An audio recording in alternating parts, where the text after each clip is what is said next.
EEG qanday diagnozlarda qo'llaniladi?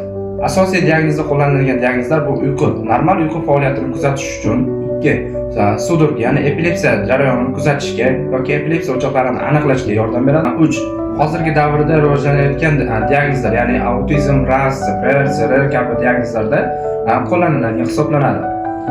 Uni ham 2 xil, 3 xil variantlari bor. EEGlarning ham asosiy qilinadigan EEG va kunduzgi EEG bu vaqtda 15-20 minut diagnostika uchun kerakli bo'ladi. Bu asosan ekstrem holatlarda, ya'ni shoshilinch holatlarda qilinadigan amaliyot hisoblanadi.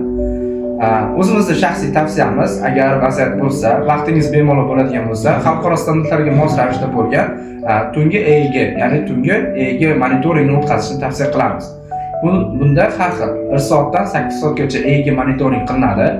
Bu 1 soatdan 8 soatgacha sizning bolangizdagi uyqu faoliyatini, epilepsiya o'choqlarini, aqliy faoliyatini bemalol, ya'ni xotirjamlikda monitoring qilsa bo'ladi. Agar sizga EEG diagnostikasi kerak bo'ladigan bo'lsa, albatta Medvan doktor Abdulaziz Hoshimov klinikasiga tashrif buyurishingiz mumkin.